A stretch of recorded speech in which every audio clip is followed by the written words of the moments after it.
సరే త్వరలో ఉగాది రాబోతోంది. అసలు ఈ ఇయర్ ఎలా ఉండబోతుంది? సో ఈ సంవత్సరము వచ్చేటువంటి ఉగాది పేరు శ్రీ విశ్వావసునామ సంవత్సరము. ఓకే. ఈ సంవత్సరానికి అధిపతి రవి, సూర్యుడు.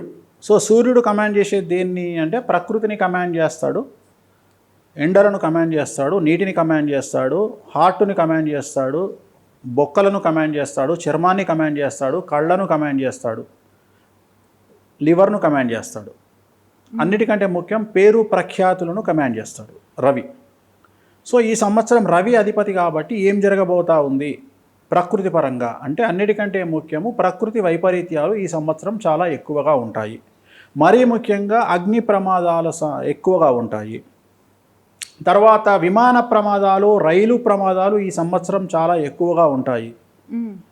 రెండవది ప్రకృతి విమాన ప్రయాణానికి అనుకూలంగా ఉండకుండా వ్యతిరేకంగా మారే అవకాశం ఉంది. అంటే మనం తయారు చేసుకున్నటువంటి సాంకేతికత సైన్స్ అనేది ప్రకృతికి తగ్గట్టుగా ఉండకుండా మారేటువంటి అవకాశం ఉంది. అంటే విమానాలు మన ప్రకృతికి పొసగనటువంటి పరిస్థితి, అంటే ఇంకేదో కొత్తగా ఆలోచించాల్సిన పరిస్థితి సైంటిస్టులకు ఏర్పడే అవకాశం ఉంది ఈ సంవత్సరం. సో విమాన ప్రమాదాలు, అలాగే పడవ ప్రమాదాలు, అలాగే రైలు ప్రమాదాలు అధికం ఈ సంవత్సరం. మరీ ముఖ్యంగా ఈ సంవత్సరము దేశవ్యాప్తంగా విడాకుల సంఖ్య చాలా తీవ్రంగా ఉంటుంది. అండ్ కార్డియాక్ అరెస్టులు యువతలో 25 నుండి 35 సంవత్సరాల యువతలో కార్డియాక్ అరెస్టులు మరణాల సంఖ్య చాలా ఎక్కువగా ఉంటుంది. ఈ సంవత్సరము మద్య వినియోగము చాలా అధికంగా ఉంటుంది. అలాగే స్త్రీలకు విపరీతమైనటువంటి పేరు ప్రఖ్యాతులు వస్తాయి. మరీ ముఖ్యంగా స్త్రీలు ఈ సంవత్సరం ఎక్కువగా జైలుకి వెళ్తారు. చాలా తక్కువ చూస్తుంటాం మనం జైలుకి వెళ్ళింది. సో ఈ సంవత్సరం స్త్రీలు ఎక్కువగా జైలుకి వెళ్తారు. అంటే స్త్రీ పురుషులకు తారతమ్యతలు ఉండవు. అలాగే దేశాల మధ్యన, రాష్ట్రాల మధ్యన గొడవలు ఎక్కువగా ఉంటాయి. మరీ ముఖ్యంగా రాజులకు ఈ సంవత్సరం ప్రాణగండ భయాలు ఉండేటువంటి అవకాశం ఉంది. అలాగే ఈ సంవత్సరం చాలామంది రాజులు అంటే రాజకీయ నాయకులు జైళ్ళకు వెళ్ళేటువంటి అవకాశాలు ఉన్నాయి. అలాగే ఈ సంవత్సరం మహిళా రాజకీయ నాయకులకు ఫలితాలు, పదవులు ఎక్కువగా ఉండే అవకాశం ఉంది. అన్నిటికంటే ముఖ్యము మీడియా అనేటువంటి రంగము, అది మెయిన్ స్ట్రీమ్ అయినా, సోషల్ మీడియా అయినా, ఫేస్బుక్ అయినా, ఇన్స్టాగ్రామ్ అయినా, ఎవరైతే వాటిల్లో పేరు ప్రఖ్యాతులు తెచ్చుకుంటారో వాళ్లకు న్యాయపరమైన ఇబ్బందులు ఈ సంవత్సరం ఉంటాయి. ఎందుకంటే మీడియా అనేటువంటిది సింహరాశికి సంబంధించినటువంటిది. సింహరాశికి 8వ ఇంట్లో షష్టగ్రహ కూటమి ఏర్పడుతుంది ఈ సంవత్సరం 30 నాడు. సో అందువల్ల ఈ సంవత్సరము చాలా సమస్యలు మీడియాకు వచ్చేటువంటి అవకాశం, మీడియా రంగంలో పనిచేసే వాళ్లకు, మీడియా అధిపతులకు, లేదా మీడియా సంస్థలు డబ్బులు లేక దివాలా తీసి మూతపడేటువంటి స్థాయికి యూట్యూబ్ సంస్థలు కావచ్చు, సోషల్ మీడియా సంస్థలు కావచ్చు, మీడియా సంస్థలు కావచ్చు, అందులో పనిచేసే వాళ్లకు సమస్యలు కావచ్చు. మరీ ముఖ్యంగా సెలబ్రిటీ అనేటువంటి వాళ్ళలో 100కు 90% మందికి ఈ సంవత్సరం సమస్యలు ఏర్పడే అవకాశం ఉంది, న్యాయపరంగా, ఆర్థికంగా. ఇది అలాగే చిత్ర పరిశ్రమ, తెలుగు చిత్ర పరిశ్రమ అనేటువంటిది మీనరాశి, తెలుగు రాజకీయ రంగం అనేటువంటిది తులారాశి. సో ఈ రెండు రంగాలకు ఈ సంవత్సరము షష్టగ్రహ కూటమి యొక్క ఎఫెక్ట్ చాలా తీవ్రంగా ఉండబోతూ ఉంది. సో మొత్తం మీద తీసుకుంటే సినిమా ఇండస్ట్రీ కానీ, రాజకీయ రంగం కానీ, తెలుగు రాజకీయాలు కానీ, వీటికి సంబంధించి మేషరాశి, కర్కాటక రాశి, సింహరాశి, తులారాశి, ధనుస్సు రాశి, మీనరాశి, ఈ 6 రాశుల వారికి చాలా చాలా చాలా చాలా సంచలనాలు, నెగిటివ్ రిజల్ట్స్లు, బాధాకరమైన సంఘటనలు వాళ్ళ జీవితంలో జరిగేటువంటి అవకాశాలు ఉన్నాయి. అవి సామాజిక అంశాలు కావచ్చు, ఆర్థిక అంశాలు కావచ్చు, ఆరోగ్యపరమైన అంశాలు కావచ్చు. కానీ తేరుకోలేని విధంగా దెబ్బలు పడేటువంటి అవకాశము ఈ 6 రాశుల వారికి కనిపిస్తూ ఉన్నాయి. అవి సామాన్యమైన జనాలకు కూడా అవి అప్లై అవుతాయి.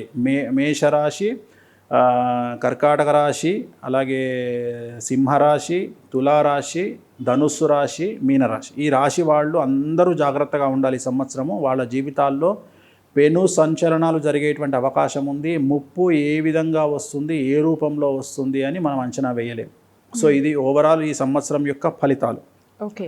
సో నెక్స్ట్ మనం ద్వాదశ రాశుల గురించి మాట్లాడుకుందాం. సో ముందుగా మేషరాశి. సో మేషరాశికి సంబంధించి 1995 తర్వాత 2002 మధ్యలో పుట్టిన వాళ్ళందరికీ ఈ సంవత్సరం చాలా సమస్యలు ఉండబోతూ ఉన్నాయి. రాజకీయ రంగంగా, ఆర్థికంగా, సామాజికంగా, ఆరోగ్యపరంగా, న్యాయపరంగా ఈ సంవత్సరం చాలా సమస్యలు ఫేస్ చేయబోతూ ఉన్నారు. తల్లిదండ్రులకు సంబంధించి ప్రాణగండాలు, వ్యాపారులకు సంబంధించి GST, income tax, sales tax, rights, ప్రభుత్వ ఉద్యోగులు అంటే బ్యూరోక్రాట్లు ఐఏఎస్లు ఐపీఎస్ లాంటి వారికి ఈడీ కేసులు లేదా సిబిఐ కేసులు బాధించే అవకాశము, వ్యాపార రంగంలో ఉండేవారికి ట్యాక్స్ల పరమైనటువంటి ఇబ్బందులు, అలాగే సినిమా నటులకు కానీ రాజకీయ నాయకులకు కానీ అనవసరమైనటువంటి సమాజంలో చెడ్డ పేరు రావడము, విద్యార్థులకు వీసాలు రిజెక్ట్ అవ్వడము, ఉద్యోగాలు పోవడము, ఉత్తీర్ణత శాతం తగ్గడము, ప్రేమ వ్యవహారాల్లో విఫలం చెందడము, దుర్వ్యసనాల వల్ల సమస్యలు రావడము, ఇవన్నీ కూడా మేషరాశి వారికి కనిపిస్తూ ఉన్నాయి. మరి వీరు ఏం చేయాలి అంటే తిరునల్లార్ శనేశ్వర ఆలయంలో ప్రత్యేకమైన శని పూజ నిర్వహించుకోవడము, నలుపు రంగు దుస్తులకు దూరంగా ఉండడం వల్ల వీటి నుండి బయటపడేటువంటి అవకాశాలు ఉన్నాయి. ఓకే. నెక్స్ట్ వృషభ రాశి. సో ఈ సంవత్సరం 100కి 100% బాగున్నటువంటి రాశి వృషభ రాశి.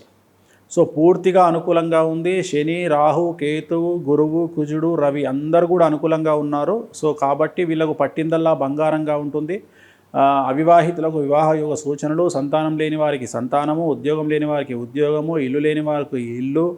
సో చాలా అనుకూలంగా ఉండబోతోంది. రాజకీయ రంగంలో, వ్యాపార రంగంలో, కుటుంబ పరంగా, అన్యోన్య దాంపత్యము, అన్ని రకాలుగా చాలా బాగుంటుంది. కోరుకున్న ప్లేస్కు ట్రాన్స్ఫర్స్, ఉద్యోగంలో ప్రమోషన్లు. సో వీళ్ళకి ఎటువంటి రెమెడీస్ అక్కర్లేవు. చాలా హ్యాపీగా వృషభ రాశి వాళ్ళు ఉండబోతూ ఉన్నారు. నెక్స్ట్ మిథున రాశి. మిథున రాశి కూడా ఇంచుమించుగా 100కు 98% అనుకూలంగా ఉంటుంది. గురువు వ్యయంలో నుండి జన్మంలోకి వస్తూ ఉన్నాడు. సో శని బాగున్నాడు అండ్ రాహుకేతువులు బాగున్నారు కాబట్టి రాజకీయ రంగంలో విశేషించి అనుకూలంగా ఉంటుంది. వ్యాపారంలో అనుకూలంగా ఉంటుంది. రూపాయికి 10 రూపాయల లాభం ఏర్పడుతుంది. అలాగే రియల్ ఎస్టేట్ వ్యాపారులకు అనుకూలంగా ఉంటుంది. వర్తకులకు అనుకూలంగా ఉంటుంది. పత్తి, ఇనుము వ్యాపారం చేసేవారికి అనుకూలంగా ఉంటుంది. వ్యవసాయదారులకు అనుకూలంగా ఉంటుంది. విద్యార్థులకు వీసాలు వస్తాయి, ఉద్యోగం దొరుకుతుంది. అలాగే ప్రేమలో సక్సెస్ అనేది ఉంటుంది. ఉద్యోగంలో ట్రాన్స్ఫర్స్ ఉంటాయి. సో అనుకూలంగా అన్ని రకాలుగా అన్ని రంగాల వారికి మిథున రాశి వారికి అనుకూలంగా ఉంటుంది. No remedies. సో నెక్స్ట్ కర్కాటక రాశి వారికి సంబంధించి 100కి 90% అనుకూలంగా ఉంది. ఒక 10% ప్రాబ్లం ఏమిటి అంటే గురువు వ్యయంలోకి వస్తూ ఉన్నాడు 12వ ఇంట్లోకి. సో దీనివల్ల ఏం జరుగుతుంది? కాళ్ళు చేతులు విరగడం, దెబ్బలు తగిలించుకోవడం ఇలాంటివి తప్ప కర్కాటక రాశి వారికి ఎలాంటి సమస్యలు లేవు. సో కర్కాటక రాశి వారికి అన్ని రంగాల వారికి అష్టమశని వెళ్ళిపోతుంది. అష్టమశని వెళ్ళిపోయి 9వ ఇంట్లోకి శని వస్తున్నాడు భాగ్యస్థానంలోకి ఈ నెల మార్చి 30, 2025. సో చాలా చాలా చాలా చాలా అనుకూలంగా ఉండబోతూ ఉంది. మే 9 నుండి మాత్రం ఆరోగ్యపరంగా కాళ్ళు చేతులు జాగ్రత్తగా చూసుకోవాలి. సో కర్కాటక రాశి వారికి అనుకూలంగా ఉంది కాబట్టి ఎలాంటి రెమెడీస్ అవసరం లేదు. గురువు వ్యయంలోకి వస్తూ ఉన్నాడు కాబట్టి గురువారం నాడు ఎల్లో కలర్ పసుపు రంగు షర్టు కానీ టీ షర్ట్ కానీ వేసుకుంటే చాలు. అమ్మాయిలు అయితే పసుపు రంగు దుస్తులు ధరించడం వల్ల సమస్యల నుండి బయటపడతారు. ఓకే. సో నెక్స్ట్ కర్కాటకం సింహరాశి. సో సింహరాశి వారికి మనం అనుకున్నాము అష్టమ స్థానములో అంటే 8వ స్థానములో షష్టగ్రహ కూటమి ఏర్పడుతూ ఉంది. సో సినిమా ఇండస్ట్రీలో చాలామంది హీరోలు ఉన్నారు. మరీ ముఖ్యంగా ఒక టాప్ స్థాయిలో ఉండే హీరోలు అందరూ తెలుగు ఇండస్ట్రీలో ఉన్నారు, బాలీవుడ్లో కూడా ఉన్నారు. సో వాళ్ళందరూ జాగ్రత్తగా ఉండాలి. వాళ్ళు షూటింగ్లు చేసేటప్పుడు దెబ్బలు తగిలించుకునే అవకాశం ఉంది. సో సింహరాశి వాళ్ళకు ఓవరాల్ కనుక తీసుకుంటే వ్యాపారస్తులకు కేసులు, సినిమా ఇండస్ట్రీ వారికి కేసులు, గవర్నమెంట్ ఉద్యోగస్తులకు ఏసీబీ, సిఐడి, సిబిఐ లాంటి కేసులు, వ్యాపారస్తులకైతే sales, commercial tax, GST, ED లాంటి కేసులు, న్యాయపరమైన చిక్కులు, ఆర్థికపరమైన చిక్కులు, సామాజికంలో చెడ్డ పేరు రావడము, ఆరోగ్యపరంలో ఇబ్బంది రావడం, తల్లిదండ్రుల్లో ఒకరికి ప్రాణగండము, భార్యాభర్తల్లో ఒకరికి ఆరోగ్య భంగములు ఇవన్నీ కూడా సింహరాశి వారికి కనిపిస్తూ ఉన్నాయి. సో సింహరాశి వారు ఏం చేయాలి అంటే తిరునల్లార్ శనీశ్వర ఆలయంలో ప్రత్యేకమైన శని పూజ నిర్వహించుకోవడం ద్వారా సమస్యల నుండి బయటపడతారు. ఓకే. సో నెక్స్ట్ కన్యారాశి. సో కన్యారాశి 100కు 90% అనుకూలంగా ఉన్నటువంటి రాశి. సో 6వ ఇంట్లో నుండి శని 7వ ఇంట్లోకి వస్తూ ఉన్నాడు. గురువు అనుకూలంగా ఉన్నాడు. చాలా చాలా బాగుంటుంది. కొత్త అవకాశాలు, కొత్త ఉద్యోగాలు, కొత్త పదవులు మిమ్మల్ని ఎత్తుకుంటూ వచ్చే అవకాశం ఉంది. రావాల్సినటువంటి రూపాయి కంటే 100 రూపాయలు రావాల్సినటువంటి అవకాశం కనిపిస్తూ ఉంది. అంటే ధన లాభం అనేటువంటిది చాలా ఎక్కువగా ఉంటుంది. అలాగే అవివాహితులకు వివాహ యోగ సూచనలు, అలాగే సంతానం లేని వారికి సంతానము, వీసా రావాల్సిన వారికి వీసాలు, ఉద్యోగం రావాల్సిన వారికి ఉద్యోగము. సో ఓవరాల్గా 90% అనుకూలంగా ఉంది కాబట్టి వీళ్ళకి ఎటువంటి రెమెడీస్ అక్కర్లేదు. కన్యారాశి వాళ్ళు చాలా అనుకూలంగా ఉండబోతూ ఉంది. అతి ముఖ్యమైనటువంటి రాశి తులారాశి. మనం మొదటి నుండి చెప్పుకుంటున్నాం. తులారాశి వారికి 100కి 100% డబ్బు పరంగా సమస్య లేదు. ఒకటే ఒక ప్లస్ పాయింట్. కానీ మిగిలినటువంటి అన్ని అంశాలలో పూర్తి వ్యతిరేకమైన ఫలితాలు ఉంటాయి. డబ్బు మాత్రమే వస్తుంది కానీ ఆరోగ్యంలో ఇబ్బందులు ఉంటాయి, న్యాయపరమైనటువంటి సమస్యలు ఉంటాయి, కుటుంబంలో సంచలనాలు ఉంటాయి, వాహన ప్రమాదాలు ఉంటాయి, ఆరోగ్య భంగాలు ఉంటాయి, సమాజంలో చెడ్డ పేరు వస్తుంది, 10 మందితో గొడవలు వస్తాయి, భార్యాభర్తలు విడిపోవడము లేదా ఎడబాటుకు గురి అవ్వడము. సో ఏ రకంగా తీసుకున్నా డబ్బు ఉంటుంది తప్ప మానసికమైన ప్రశాంతత ఉండదు. తులారాశి వారికి ఏ రంగంలో ఉన్న పొలిటీషియను, సినిమా, టీవీ, మీడియా, రాజకీయము, వ్యాపారము, ఉద్యోగము ఏది తీసుకున్నా సమస్యలు అనేటువంటివి కనిపిస్తూ ఉన్నాయి. సో వీటి నుండి బయటపడాలి అంటే తిరునల్లార్ శనీశ్వర ఆలయంలో ప్రత్యేకమైన శని పూజ నిర్వహించడం ద్వారా సమస్యల నుండి బయటపడతారు. ఓకే. నెక్స్ట్ వృశ్చిక రాశి.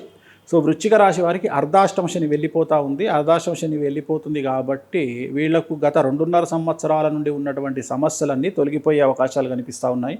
ఆదాయం పెరుగుతుంది, విదేశీ యానాలు పెరుగుతాయి, వీసాలు వస్తాయి, ఉద్యోగాల ప్రమోషన్లు పెరుగుతాయి, ఉద్యోగం అనుకున్న ప్రదేశంలో బదిలీలు జరుగుతాయి, భార్యాభర్తలకు మ్యూచువల్స్ కుదురుతాయి, అలాగే అన్యోన్య దాంపత్యం ఏర్పడుతుంది, సంతాన యోగం ఏర్పడుతుంది, వ్యాపారస్తులకు లాభాలు ఉంటాయి, రైతులకు 2 పంటలు వస్తాయి. సో ఇవన్నీ కూడా వృశ్చిక రాశి వారికి పాజిటివ్ అంశాలే ఉన్నాయి కాబట్టి వీళ్ళకు రెమెడీస్ అవసరం లేదు. సో నెక్స్ట్ ధనుస్సు రాశి. మరీ ముఖ్యంగా ధనుస్సు రాశి వారికి ధనుసు, మకరం, కుంభం, మీనం 4వ ఇంట్లో అంటే అర్ధాష్టమ శని అనేది ప్రారంభమవుతూ ఉంది. షష్టగ్రహ కూటమి 4వ ఇంట్లో ఏర్పడుతుంది కాబట్టి ధనుస్సు రాశి వారి జాతకంలో తల్లికి సంబంధించిన ఆరోగ్యపరమైన ఇబ్బందులతో పాటు ఆర్థికపరమైనటువంటి ఇబ్బందులు, న్యాయపరమైన ఇబ్బందులు, కుటుంబంలో సమస్యలు ఏర్పడే అవకాశం కనిపిస్తూ ఉంది. మరీ ముఖ్యంగా ఆరోగ్యంగా జాగ్రత్తగా ఉండాలి, అలాగే పెట్టుబడుల విషయంలో జాగ్రత్తగా ఉండాలి, అలాగే వ్యసనాల విషయంలో జాగ్రత్తగా ఉండాలి. వ్యసనాల వల్ల హెల్త్ పాడయ్యేటువంటి అవకాశం ఉంది కాబట్టి జాగ్రత్తగా ఉండండి. రెమెడీ పరంగా నలుపు రంగు దుస్తులకు, నలుపు రంగు కార్లకు దూరంగా ఉండండి. తిరునల్లార్ శనీశ్వర ఆలయంలో ప్రత్యేకమైన శని పూజ నిర్వహించడం ద్వారా సమస్యల నుండి బయటపడతారు. ఓకే. నెక్స్ట్ మకర రాశి. సో మకర రాశికి గత 10 సంవత్సరాల నుండి ఉన్న దరిద్రం అంతా పోతుంది. 100కి 100% పాజిటివ్గా ఉంటుంది. పట్టిందల్లా బంగారంగా ఉంటుంది. కొత్త వ్యాపారాలు, కొత్త అవకాశాలు, సమాజంలో గౌరవము, ఉద్యోగ అవకాశాలు, సంతాన అవకాశాలు, వివాహ అవకాశాలు ఏది తీసుకుంటే అది పట్టిందల్లా బంగారంగా ఉంటుంది. మొత్తం రాశుల్లో తీసుకుంటే టాపెస్ట్ గుడ్ పాజిటివ్ రాశి మకర రాశి. ఒకే ఒక సమస్య ఉన్నది, భార్యాభర్తల మధ్యన ఎడబాటు లేదా విడాకులు ఈ సంవత్సరం. అది ఒక్కటే గుర్తుంచుకోండి. ఇంకా ఆ కోపాన్ని తగ్గించుకోండి, కాంప్రమైజ్ అవ్వండి. భార్యతో భర్త, భర్తతో భార్య ఇద్దరు కాంప్రమైజ్ అవ్వండి. ఈ సంవత్సరం కష్టకాలం ఉంది కాబట్టి అండర్స్టాండింగ్తో గడపండి. ఇంకా తిరుగులేదు మిగతా విషయాల్లో, డబ్బు విషయంలో, లగ్జరీ విషయంలో తిరుగులేదు. 10 సంవత్సరాల నుండి మీరు అనుభవిస్తున్న దరిద్రం అంతా పోతుంది. Enjoy your life. So next కుంభరాశి. కుంభరాశి వారికి ఏలినాశని కంటిన్యూ అవుతుంది. ఇంకో 2.5 సంవత్సరాల పాటు 27 వరకు ఏలినాశని ఉంది. సో ఈ సంవత్సరం వీరికి ఏం జరగబోతా ఉంది, ద్వితీయంలో షష్టగ్రహ కూటమి ఏర్పడుతోంది కాబట్టి ధనానికి సంబంధించి అంటే కుంభరాశి జాతకంలో అతిపెద్ద ధన నష్టం అనేటువంటిది ఏర్పడబోతూ ఉంది. చాలా తీవ్రమైనటువంటి ధన నష్టము, కుటుంబం డిస్టర్బ్ అయ్యి, వంశం డిస్టర్బ్ అయ్యి, అంటే మొత్తం అంటే ఆ లెవెల్లో నష్టం. ఉదాహరణ ఒక 100 కోట్ల వ్యాపారస్తునికి ఒక 90 కోట్ల నష్టం ఏర్పడే అవకాశం ఉంది. అంటే మొత్తం వంశమే డిస్టర్బ్ అయ్యి, మొత్తం ఫ్యామిలీ డిస్టర్బ్ అయ్యే లెవెల్లో ధన నష్టం అనేది ఈ సంవత్సరం కనిపించబోతూ ఉంది కాబట్టి జాగ్రత్తగా ఉండండి. ఇది ఒకటే సమస్య. అండ్ తిరునల్లార్ శనీశ్వర ఆలయంలో ప్రత్యేకమైన శని పూజ నిర్వహించడం ద్వారా సమస్యల నుండి బయటపడతారు. 100కి 110% చండాలంగా, దరిద్రంగా, కష్టకాలంగా ఉన్నటువంటి రాశి మీనరాశి. షష్టగ్రహ కూటమి ఏర్పడిదే మీనరాశిలో, శని జన్మంలోకి వచ్చిందే మీనరాశిలో. సో చాలా చాలా సమస్యలు ఉన్నాయి. ఏ రకంగా తీసుకున్నా, సినిమా వాళ్ళకి, రాజకీయ నాయకులకి, వ్యాపారస్తులకి, పోలీస్ ఆఫీసర్స్కి, డాక్టర్స్కి, హాస్పిటల్ ఓనర్స్కి, రైతులకి, ఎవరికి తీసుకున్నా న్యాయపరమైన ఇబ్బందులు, ఆర్థికపరమైనటువంటి సమస్యలు, ఆరోగ్యపరమైనటువంటి ఇబ్బందులు, తల్లిదండ్రుల్లో ఒకరికి ప్రాణగండము, కుటుంబంలో సమస్యలు, భార్యాభర్తల మధ్యన ఎడబాటు, ఇవన్నీ కనిపిస్తున్న రాశి మీనరాశి. సో వీళ్ళు ఏం చేయాలి, తిరునల్లార్ శనీశ్వర ఆలయంలో ప్రత్యేకమైన శని పూజ నిర్వహించడం, నలుపు రంగు దుస్తులకు దూరంగా ఉండడం, నలుపు రంగు కార్లకు దూరంగా ఉండడం వల్ల సమస్యల నుండి బయటపడతారు. ఓవరాల్గా ఇవి 12 రాశులకు సంబంధించినటువంటి ఫలితాలు. సోషల్ మీడియాలో ఇప్పుడు జరిగిన రచ్చంతా జరిగింది, జరగాల్సిన రచ్చంతా. నేను కొన్ని చూసిన థమ్స్ని మిమ్మల్ని అడుగుతున్నాను. త్వరలో వేణుస్వామి గారు, వీణా శ్రీవాణి గారు విడాకులు తీసుకోబోతున్నారు. వాళ్ళ జ్యోతిష్య శాస్త్రం ప్రకారం అని చెప్పేసి చార్ట్స్ వేసి ఎపిసోడ్స్ చేయటం జరిగింది. అవును, జ్యోతిష్య పండితులే. దిష్టి పోయింది. నా జాతకం ఎట్లా తెలుసు, నా డేట్ ఆఫ్ బర్త్ ఎట్లా తెలుసు? ఓకే, ఇప్పుడు నేను ఒక మీరు నన్ను అడగాలమ్మా, అసలు సినిమా వాళ్ళ జాతకాలు మీరు చెప్తున్నారు కదా, మీకు ఎలా తెలుసు అంటే మీరు నన్ను ప్రశ్న అడగండి. మీరు అడగాల్సిన ప్రశ్న అది. మీకు ఆ రైట్స్ ఉన్నాయి. ఏమండి మీకు నక్షత్రాలు ఎలా తెలుసు? ఎలా సార్ ఎలా తెలుస్తాయి మీకు? మీ ఇంట్లో వాళ్ళ డేట్ ఆఫ్ బర్త్లు మీకే తెలుస్తాయి కదా, నాకు తెలివే కదా. మరి సినిమా ఇండస్ట్రీలో ఉండే నక్షత్రాలందరూ ఈయన మఖా నక్షత్రము, ఈయన విశాఖ నక్షత్రము, ఈయన భరణి నక్షత్రము, ఈయన స్వాతి, ఈయన విశాఖని ఎలా చెప్తున్నా? 1989 నుండి 2009 సంవత్సరం వరకు తెలుగు సినిమా ఇండస్ట్రీలో కనీసం 1500 సినిమాలకు ముహూర్తాలు పెట్టినటువంటి వ్యక్తిగా తమిళనాడు సాంప్రదాయం ప్రకారం తెలుగు సాంప్రదాయం కాదు, తెలుగు సాంప్రదాయంలో ఏ ఒక్కరు కూడా పూజ చేసుకునేటప్పుడు నక్షత్రాన్ని అడగరు. ఓకే, అడగరు. నా పూజల్లో నేను అడుగుతా, అది వామాచారమైనా దక్షిణాచారమైనా.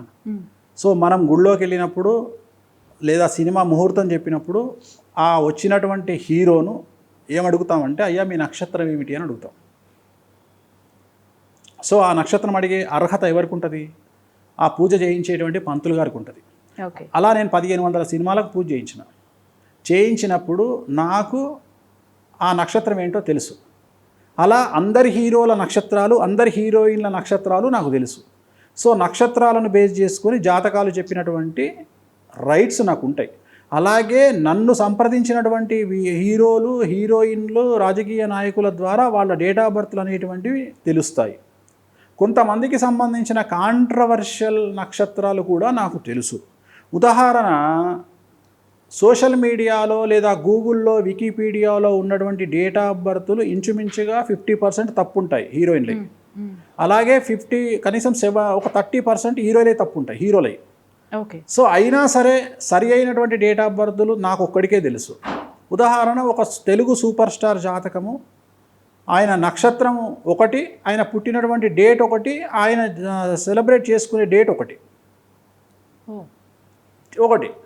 ఇప్పుడు ఆయన సెలబ్రేట్ చేసుకునే డేటుకు ఆయన పుట్టినటువంటి డేటుకు 1 వీక్ గ్యాప్ ఉంటుంది. మరి ఈ విషయం ఎట్లా తెలుస్తుంది? నాకెట్లా తెలుసు?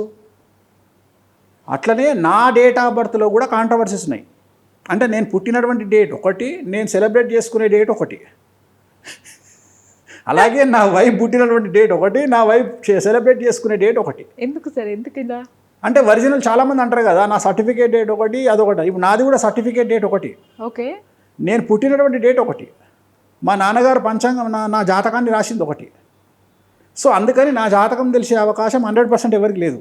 అలాగే నా వైఫ్ జాతకం తెలిసే అవకాశం లేదు. రెండవది, అన్నిటికంటే ముఖ్యం, ఇంతమందికి సమస్యలకు సొల్యూషన్ చెప్పే వేణుస్వామి, నిజంగానే వేణుస్వామి జాతకంలో సమస్య ఉంటే ఈ పాటికే పూజలు చేసుకుని ఉండాలి. వాళ్ళు అది కూడా చెప్పారు. ఎందుకంటే ఎక్కడ జరగదు అనే భయంతో మేబీ ఆయనకి ఇప్పటికే తెలిసి ఉంటుంది కాబట్టి ఆయన పూజలు కూడా చేయించుకొని ఉంటాడు అని. సో నా జాతకంలో కాంట్రవర్సీస్ తప్ప ఏం లేవు. రెండోది, నా జాతకంలో రాహు ఉచ్చ, అంటే నన్ను ఎంత నాశనం చేయాలనుకుంటే నాకు అంత పేరు వస్తుంది. సో ఎప్పుడు నా ప్లస్ పాయింటే నా పొజిషన్. వాళ్ళు ఎంత రెచ్చిపోతే నాకు అంత పేరు వస్తుంది. నేను తగ్గినప్పుడల్లా వాళ్ళ దాడి ఉంటుంది, అప్పుడు నేను పెరుగుతూ ఉంటాను. నేను తగ్గినప్పుడల్లా వాళ్ళ దాడి ఉంటుంది, నేను పెరుగుతుంటా. ఓకే. సో ఇవన్నీ నాకు జాతకం, అంతకుమించి ఏముండదు జాతకం. ఇప్పుడు అల్లు అర్జున్ ఉన్నాడు, పుష్పను మండబెట్టాలనుకున్నారు, 100కు పోయే పుష్ప 200 పోయింది. ఎవరు గెలిచిరు? పుష్ప గెలిచిండు. అనేది అదే ఇప్పుడు ఇంకో సినిమా ఉంది, వేరే హీరోకి సంబంధించిన సినిమా ఉంది, కొడితే తొక్కితే అది అప్పాతాలానికి వెళ్ళిపోయింది. మరి ఇది కూడా సూపర్ స్టార్ అయిపోయి రివర్స్ బౌన్స్ బ్యాక్ కావాలి కదా. అలా జాతకం. ఇద్దరు హీరోలను టార్గెట్ చేసిరు తెలుగు పబ్లిక్, లేదా తెలుగు రాజకీయాలు, లేదా తెలుగు శత్రువులు. మరి ఇద్దరు హీరోలలో ఒక సినిమా 1000కి ఎట్లా పోయింది, ఒక సినిమా -100కి ఎట్లా పోయింది? ఇద్దరు హీరోలే అంటే జాతకం. ఈయన జాతకం ఆ లెవెల్లో ఉంది, ఈయన జాతకం ఆ లెవెల్లో ఉంది. సో నేను మనుషులను నమ్మను, జాతకాలని నమ్ముతా. నాకు మనుషులను చూస్తే తలకాయ కనిపించదు, నెత్తి మీద ఉన్న గ్రహాలే కనిపిస్తాయి. Right sir. నాకు అమృత కేసు గురించి మీరు కామెంట్స్ చేయటం లాస్ట్ టైం చూశాను నేను. అవును. రీసెంట్గా తీర్పు వచ్చింది. అవును. ఏంటి మీ అభిప్రాయం? ఏం లేదు, నేను వాస్తవంగా నేను ఆ అమ్మాయి విషయంలో ఫీల్ అయింది ఒకటి ఫీల్ అయినా నేను. ఓకే. ఆ అమ్మాయిని కనీసం భర్త చనిపోయిండు, ఆ బాధను ఇందాక అన్నా కదా, ఆ బాధను కూడా అనుభవించకుండా చేసిన, అంటే యు ఫీల్ ఇట్. అంటే ఒక తల్లి చచ్చిపోయినప్పుడు, తండ్రి చచ్చిపోయినప్పుడు ఆ బాధను మనం ఫీల్ చేయాలి. ఇప్పుడు ఉదాహరణ, మా అమ్మ అక్టోబర్లో చనిపోయింది. నేను అమ్మ చనిపోగానే టక్కుని తీసి మా అమ్మ చనిపోయింది అని నేను సోషల్ మీడియాలో పెట్టాలా. నేను 14 రోజుల వరకు దినవార కార్యక్రమాలు అయినాక నేను బయటికి రావడానికి టైం పట్టింది. నేను జీర్ణించుకోలేకపోయినా అంత ప్రిపేర్డ్ అయిన వ్యక్తిగా అమ్మ చనిపోతుంది అని నాకు ముందే తెలుసు. 10 years బ్యాకే తెలుసు ఈ డేట్లో చనిపోతుంది, ఈ టైంలో అంటే నెరీ 1 weekలో చనిపోతుంది అని తెలుసు. అయినా నేను నన్ను మనసు బ్యాలెన్స్ చేసుకోవడానికి టైం పట్టింది. సో అలాంటిది ఆ అమ్మాయి పెళ్లి చేసుకున్న భర్త చనిపోతే ఆ బాధలో ఉండాల్సింది పోయి ఆ అమ్మాయి అక్కడ దహనం కాకుండా వచ్చి మైకుల ముందర మాట్లాడింది. నాకు ఆ పాయింట్ నచ్చలా. నేను అనేది ఏంటంటే నీ భర్త చనిపోయిండు, నువ్వు అక్కడ పోయి నువ్వు అంత కష్టాన్ని ఫేస్ చేయి అనేటువంటిది నా ఉద్దేశం. అనుభవించు అనేది నా ఉద్దేశం, అంతేగాని టీవీ ముందుకు వచ్చి మీడియా ముందుకు వచ్చి మాట్లాడాల్సిన సందర్భం కాదు అనేది నా ఉద్దేశం. కానీ ఆ అమ్మాయి విచిత్రంగా అప్పుడు చేయాల్సిన పని ఇప్పుడు చేసింది. రిజల్ట్ వచ్చిన తర్వాత నిన్న జడ్జిమెంట్ వచ్చినాక బయటికి రాలి అమ్మాయి సైలెంట్గా ఉంది. సో నేనేది ఇంకా అమ్మాయి పెళ్లి చేసుకోవద్దా? మీరే అన్నారు కదరా నాయన, శుభమా అంటూ 5వ పెళ్లి, శుభమా అంటూ 10వ పెళ్లి, శుభమా అంటూ 2వ పెళ్లి చేసుకుంటుంది, తప్పే ఉంది? ఇప్పుడు మీరే కదా ఎంకరేజ్ చేస్తారు సమాజాన్ని, శుభమా అంటూ 3వ పెళ్లి అంటున్నారు కదా. ఇప్పుడు అమ్మాయి శుభమా అంటూ 2వ పెళ్లి చేసుకుంటుంది, రేపు పొద్దున ఇంకో పెళ్లి. ఇగో ఎవరి వ్యక్తిగతమైన అంశం వారిది. మనం వాళ్ళ జోలికి వాళ్ళ చెప్పుల్లో అదే అన్నారు సామెత, ఒక వ్యక్తి గురించి మాట్లాడాలంటే ఆ వ్యక్తి షూలో కాళ్ళు పెడితేనే మనకు తెలుస్తుంది. అట్లనే అమృత అనుభవించిన కష్టము, మారుతిరావు అనుభవించిన కష్టము వాళ్ళకు మాత్రమే తెలుసు తప్ప మనం ఇంకోటండి సోషల్ మీడియా ఏమైపోయింది, నేను అబ్జర్వ్ చేస్తున్నది ఏంటంటే జనాలు ప్రతిరోజు కొత్తదనాన్ని కోరుకుంటున్నారు. కొత్తదనం అంటే సంచలనం. ఎంత సైకోలు తయారయ్యారంటే సోషల్ మీడియాలో జనాలు ఇట్లా సెల్ ఫోన్ కొట్టి ఏం లేవా సంచలనాలు అంటే సంచలనం కావాలి, వాడు చచ్చిపోవాలి, వీని జైలు వేయాలి, వాడిని టీవీలో పెట్టాలి, వీని బట్టలు ఇప్పాలి అంటే పబ్లికే కోరుకుంటారు. ఇట్లా స్క్రోల్ చేసుకుంటారు, ఏమయ్యే బోర్గుందిరా ఈ 2 రోజులు అంటే ఒక గ్యాప్, మళ్ళీ ఇంకోటి 3 రోజులకే మళ్ళీ ఫ్రెష్ ఇంకోటి కావాలి, ఇది వద్దు మనకి, ఇక ఇంకో సబ్జెక్ట్ అంటే ఇది పెరుగుట విరుగుట కొరకే. సో ఏమైంది, మనకు తెలియకుండానే మనం ఎక్కడో తప్పులు చేసుకుంటూ వస్తాం. ఇప్పుడు సెలబ్రిటీ స్టేటస్, ఇప్పుడు సోషల్ మీడియాలో ఏమైంది, ఇన్ఫ్లుయెన్సర్స్ తెలియకుండానే తప్పులు చేశారు, ఇవాళ అనుభవించేస్తారు. ఇప్పుడు ఆ అనుభవించే దాంట్లో ఆల్మోస్ట్ ఆల్ నాకు తెలిసి నిన్న చూసిన 11 మంది లిస్టులో మీనరాశి, తులారాశి, మేషరాశి వాళ్ళే ఉన్నారు మొత్తం. ఓకే, ఆల్మోస్ట్ ఆల్ అందరూ నాకు తెలిసిన వాళ్ళే అందులో. నేను చెబితే విననోళ్ళే ఎక్కువ ఉన్నారు అందులో. అంటే ఈ మధ్యన ఎట్లయిపోయిందంటే ఇప్పుడు మీరు నన్ను ఒక మాట అడిగారు, ఏమని, మీరు దువాడ శ్రీనివాసరావు ప్రోగ్రామ్కి పోయిరని అడిగి నేను పోయినా. ఒక మాట చెప్తే నమ్మమ్మ, అక్కడికి వచ్చిన అమ్మాయిలు ఒక షోలో ఈ మధ్యన ఒక షో ఫేమస్, తెలుగులో ఒక షో వస్తుంటుంది సంవత్సరానికి ఒకసారి. ఆ షోలో పనిచేసే వాళ్ళందరికీ వాళ్ళకి ఏం ఫీల్ అవుతారంటే మనుషులంతా భూమి మీద నడుస్తారు, మేము మాత్రమే 10 feet పైన నడుస్తాం అనేటువంటి ఫీలింగ్ వాళ్ళకు. బిగ్ బాస్ షో పైన నడుస్తుంటారు వాళ్ళు, నేను చెప్పను కానీ పైన నడుస్తుంటారు వాళ్ళు, 10 feet పైన నడుస్తుంటారు. వాళ్ళకు పెద్ద పెద్ద సూపర్ స్టార్లు కూడా వాళ్ళకు మనుషులకు చీమల్లాగా కనిపిస్తారు. అరే మీరే ఇట్లా ఫీల్ అయితే ఆడ సూపర్ స్టార్ హీరోయిన్లు ఏం ఫీల్ కావాలి, నయనతార ఏం ఫీల్ కావాలి, రణబీర్ కపూర్ ఏం కావాలి, రణబీర్ కపూర్ ఏం కావాలి, వాళ్ళ ఫీలింగ్ ఎట్లుంటుంది ఇంకా? అంటే వాళ్ళ యాటిట్యూడ్ ఎన్ని రోజులు ఉంటుంది మీ లైఫ్, ఇది గ్యారంటీ ఏముంది మీకు? సో డబ్బు ఇక్కడ మీరు ఎప్పుడు గొప్పగా ఉండాలంటే మీరు జీవితంలో డబ్బును లాస్ కానప్పుడు మీరు గొప్పగా ఫీల్ కండి. నేను అనే పాయింట్, ప్రపంచంలో కలియుగంలో డబ్బే ముఖ్యం. నో బంధాలు, నో అనుబంధాలు, ఓన్లీ డబ్బు డబ్బు డబ్బు డబ్బు. సో డబ్బు సంపాదించండి, ఏ లెవెల్లో సంపాదించండి అంటే మీ జీవితంలో మీరు బ్రతికున్నంత కాలం ₹1 కూడా మీకు తగ్గకుండా బ్రతకండి. కానీ మీ దగ్గర లేదే. నువ్వు బ్రాండెడ్ బ్యాగ్ వేసుకొని యూరోప్ కంట్రీకి పోయినప్పుడు నువ్వు గొప్పదానివి, తెలుసా యూరోప్ గురించి? బ్రాండెడ్ బ్యాగ్ కాకపోతే పోలీసు అరెస్ట్ చేస్తారు, ఫేక్ బ్యాగ్ అయితే తీసి కొడతారు. ఇప్పుడు ఏముంది, ఇప్పుడు ఫేక్ బ్యాగ్ 3,000కి దొరుకుతుంది, హైదరాబాద్ వేసుకొని టింగ్ అని తిరుగుతావు. యూరోప్ ఎయిర్పోర్ట్లో దిగితే మిలాన్లో దిగినావనుకో పోలీసు వాడు ఫస్ట్ బ్యాగే లాక్కుంటాడు. ఓకే, మనకు మిలాన్లో, యూరోప్లో, ప్యారిస్లో మనం ఎయిర్పోర్ట్కి వస్తే కుప్పలు ఫేక్ బ్యాగులు పడేసి ఉంటాయి. ఆడ మనోళ్ళు వేసుకొని పోతే వాళ్ళు తీసి పక్కకు పడేస్తారు, ఫేక్ బ్యాగులు పర్మిషన్ లేదు. రోడ్డు మీద కూడా ఫేక్ బ్యాగ్ అమ్మడు వాడు, అంత స్ట్రిక్ట్ రూల్స్. మొత్తం యూరోప్ మొత్తం కళ్ళద్దాలు, ఎనీ బ్యాగులు, ఎనీ చెప్పులు బ్రాండెడ్ అంటే బ్రాండెడే, నో ఫేక్. మీకు హైదరాబాద్లో కుక్కడపల్లికి పోతే ఆడ ఎల్వీ బ్యాగు ఇక్కడ 3,000కి వస్తుంది. అదే చెప్తున్నా, అట్లా బతకండి, న్యాచురల్గా బతకండి, ఒరిజినల్ లైఫ్తో బతకండి. అంతేగాని మేము ఏదో అక్కడ మాత్రం 10 మంది సెల్ఫీలు దిగుతున్నారు కదా అని చెప్పేసి మీరు ఏదో గొప్పలకు పోయి లైఫ్ను ఖరాబ్ చేసుకుని. అబ్బాయిలు కూడా అంతే. ఏముంది, ఒక మంచి కార్ అప్పు తీసుకోవడము, లేదా ఫ్రెండ్ తీసుకోవడం, ఏదో తీసుకోవడం, మంచి అమ్మాయిని పటాయించడము, పెళ్లి చేసుకుంటా అనడం, దాని దగ్గర ఉన్న డబ్బులని లాక్కోవడము, ఆ అమ్మాయిలే కష్టపడి సంపాదించినవి అని వీనికి పెడతారు, వీడేమో రోడ్డు మీదకి వస్తాడు, వీటితో పాటు అమ్మాయి రోడ్డు మీదకి వస్తుంది, తీరా చూస్తే డివోర్స్ తీసుకుంటారు. ఇవన్నీ మనం చెప్పితే అర్థం కావు వాళ్ళకు అంటుకున్నాక. అందుకనే అంటారు దెబ్బ తగిలినోడు బట్ట కడతాడు అని ఒక సామెత ఉంది. దెబ్బ తగిలితే కానీ కట్టు కడతాడు, అప్పుడే తెలుస్తుంది. సో వేణుస్వామి చెప్పేటి అన్ని కామెడీగా ఉంటాయి, జరిగిన తర్వాత సీరియస్గా ఉంటాయి. థ్యాంక్ యూ సార్, చాలా టైం ఇచ్చారు. త్వరలో మళ్ళీ మిమ్మల్ని కలుస్తాను. తప్పకుండా ఉగాది తర్వాత మళ్ళీ కలుద్దామమ్మా, ఒక స్పెషల్ ఇంటర్వ్యూ చేద్దాము. కొన్ని సంచలనాలు జరిగిన తర్వాత నన్ను నేను నీ ముందు కొత్తగా ఆవిష్కరించేటువంటి పరిస్థితుల్లోకి ఖచ్చితంగా వద్దాం. రైట్, తప్పకుండా చేద్దాం తల్లి. ఓం thank you Namo sir, thank you Venkatesaya. Sir.